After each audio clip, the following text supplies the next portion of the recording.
who have subscribed to my channel for quite some time, you may have realized I have not filmed a proper review for any pickup truck before. And yes, this is actually the first time that I'm filming a pickup truck review. It's always the first for everything. Now, I sort of know a lot of people who actually buy these type of pickup trucks, but they don't actually go off-road in them. So in this video, I'm actually going to talk to you guys about how is it like to drive this sort of pickup truck in the city. I'm actually going to cover things that I usually talk about in my other reviews, things like the drive dynamics, drive experience, and also show you guys around the car a bit. I would also like to note down that the current range that I'm getting on an almost full tank is actually 652 kilometers. And I resetted the trip before I left Ford so I can tell you guys the fuel consumption as well, which I usually do whenever I film a car. Anyway, let's move on with the video.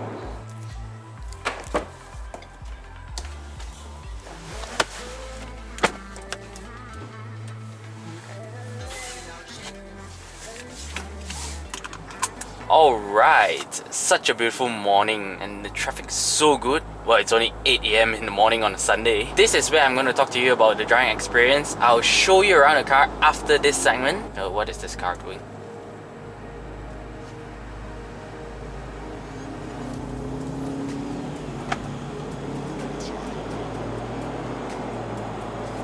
Well, power-wise, definitely there's no issue, especially when you put it into S, which is slightly like sport mode like that. Focus on the speed.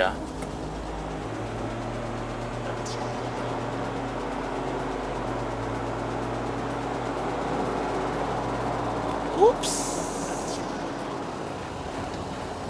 It is quite powerful, honestly speaking. So some basic info, this is actually a Ford Ranger XLT Plus and it has a 2-liter single turbocharged engine. This turbocharged engine actually churns out 180 PS and 420 Newton meters of torque. Now, I'm not really sure what is the 0 to 100 in this, but that's not something that you would ask in a pickup truck. And that powerhouse is actually mated to a 10-speed gearbox. So you can actually see that it's 10-speed when you just click it here, right?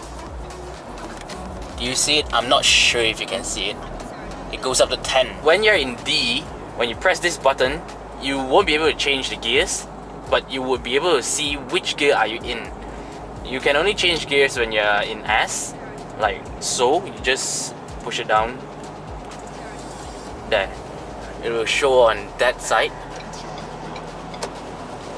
So you can plus 7, 8, 9. Oh, it doesn't let me go up to 10. I think because I'm not up to speed enough. The 10 speed is meant for efficiency, like you're cruising on the highway at higher speeds. I was going at almost 80 km/h just now. So if you go above that, you can go up to 10 speed and it helps you get better fuel consumption. Now let's talk about power delivery a bit. Power delivery wise, the car, if you put it in D, right, you can feel a significant amount of turbo lag. You can really feel it when like you're coming up from junction and you're actually in D and you suddenly want to like accelerate out before the car comes, you know. Sometimes in that sort of situation you just want to accelerate out from a junction. You can actually compensate that by putting it into S mode, which really helps. It actually makes power delivery more instant. Steering wise, okay, you can't expect the steering to perform like a sports car. This is not a sports car. For a pickup truck, it is actually quite good. If you guys realize, I actually filmed the Triton Athlete. So this steering wheel, if you compare it to the Triton Athlete that I drove recently, it's really a vast difference. I can at least get a little feedback from this steering here. You know where you're turning and stuff. Not like in that one. I think I mentioned in that video as well. This, well, sportier. I mean, more direct lah. You can actually, you know what you're doing with the steering wheel in this particular Ranger. Well, and I have to say, right, it's really soft and nice to hold. Oh, and that is actually your off-road modes, like the 4 high and 4 lows. Then you got your hill descent control button right here, which if you press it right, it will show up on the screen as well. Then hill descent control ready there. It's actually helping me going down. I just release it. It actually controls your descent on a steep slope. Sorry, I couldn't find that word. And this car is actually loaded with safety features. I'm going to show you guys right now.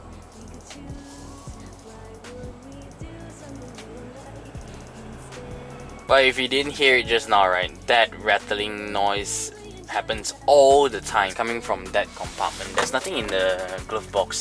I think it's probably the glove box. Since I talk about rattling noises. NVH of this car, vibration, there definitely is vibration. Well, it's a turbo diesel engine in a car of this price range, so you can't really expect much. And by now you should be able to tell sound installation that it's actually just normal. Well, this is a workhorse that only costs 124,000, so you can't expect it to have NVH like a Mercedes. Probably the X-Class will be much better lah. But get back to reality, this is a Ford Ranger. I'm just gonna turn one round and then I'll use the internal road again because it's a bit bumpy, so I can talk to you guys about suspension and stuff. Build quality of this car is actually not bad. It is quite good lah, honestly speaking, for pickup truck. Although you get some plastics here, well, all these are plastics as well. But yeah, you do get a lot of plastics. Well, again, it's just a pickup truck, but it is very solid when you look at it. Things are put together really well, and you even get stuff like USB charger and then another USB port down there, 230 volt power socket. You get a 12 volt power socket at the back as well. So coming on to comfort, well, can't really expect much, right? But I have to say, if you drive it sedately, I mean when there's no speed bumps, it's actually quite comfortable. It doesn't sway as much as, again, the Triton. I have not driven the newest Triton. We leave it for that lah, whether Mitsubishi is interested to let me film that newest Triton. The seats, it's actually quite comfortable. It's all leather. It's all leather at the back as well. Very nice. A bit of leather at the side as well for you to rest your hand. Yeah. Gears. Oh, I showed you that, right? Yeah.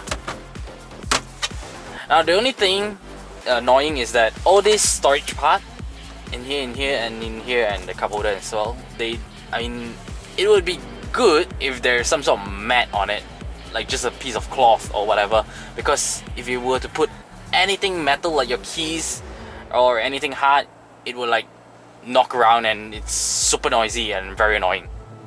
This Triton that I'm talking about, yeah, this Athlete.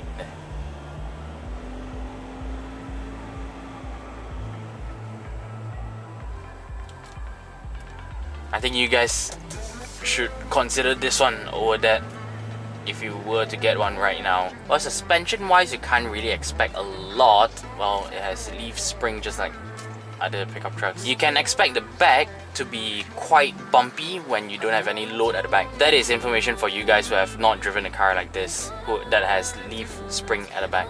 It's meant for heavy load, so you can't really expect much if you are gonna drive this and not use it as a workhorse and you have no load at the back. It's just gonna feel very bumpy. I mean, being a driver is fine, but if you were to have passengers, right, it's gonna be quite nauseous for them. The final fuel consumption, 282.3 kilometers, and my fuel consumption is 12.7 liters per 100 kilometers for that distance. Much range left. 341 kilometers.